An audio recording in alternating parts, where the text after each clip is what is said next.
నేను రవితేజ అన్న ఫ్యాన్స్ కి ఒకటే అడుగుతా, మీకు స్టిల్ నమ్మకం ఉందా మాస్ జాతర సినిమా మీద? ఆల్రెడీ చాలా సార్లు పోస్ట్ పోన్ చేసిండ్రు, నిన్న ట్రైలర్ కూడా వచ్చింది, అది ఒక దిక్కుమాలిన ట్రైలర్ అనిపించింది నాకు. ట్రైలర్ ఎంత కమర్షియల్ అండ్ మూవీ ఎంత కమర్షియల్ అనిపించినా సరే నాకు ఎక్కడో చిన్న నమ్మకం ఉంది, ఇది కొంచెమన్నా బాగుంటదేమో అని చెప్పి. ఎందుకంటే లాస్ట్ షాట్ రవితేజ ఏదైతే ఉందో అది మాత్రం చాలా బాగుంది. యాక్చువల్లీ అది లైక్ విక్రమార్కుడు లుక్ లాగా కనిపించిండు. సో అదైతే మంచిగా ఉంది. ఆల్రెడీ విక్రమార్కుడులో పోలీస్ లాగా అండ్ క్రాక్ లో పోలీస్ లాగా, మళ్ళా మాస్ జాతరలో పోలీస్ లాగా మరి ఏమో తెలియదు. ఇది హిట్ కొట్టాలని నేను అనుకుంటున్నా, ఎందుకంటే వరుసగా ఫ్లాప్ల మీద ఫ్లాప్లు పోతానే ఉన్నాయి రవితేజ అన్నది.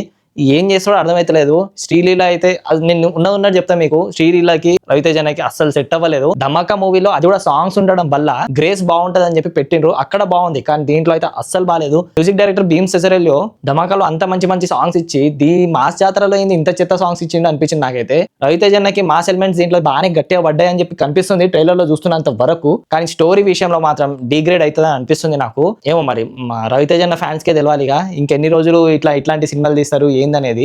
ఈగల్ సినిమా మీరు చూసే ఉంటారు. ఈగల్ నాకు నచ్చుతుంది. రొటీన్ కమర్షియల్ టెంప్లెట్ బదులు కొన్ని అట్లా చేస్తే బాగుంటది అని అనిపిస్తుంది నాకు. ఈ రవితేజ ఫ్యాన్స్ ఏమంటారో కింద కామెంట్ లో పెట్టండి. మీకు ఎట్లా అనిపించింది మాస్ జాతర ట్రైలర్ అనేది? అండ్ దట్టు October 31st కి బాహుబలి ద ఎపిక్ ఉంది. ఆ రోజు అనవసరంగా వస్తున్నారు అనిపిస్తుంది నాకు ఆల్రెడీ. ఎందుకంటే 5,000+ 10,000+ టికెట్స్ సోల్డ్ అయిపోయినాయి బాహుబలి ద ఎపిక్ కి. October 31st రోజు 6 PM నుంచి షోస్ వేస్తున్నారంట మాస్ జాతరకి. October 31st రోజు నేను ఎట్లాగో 5:30కే చూసేస్తా. సో 10:30 9:30 వరకు వచ్చేస్తాయి మీకు review. So yeah, signing off from movie తక్. జై హింద్.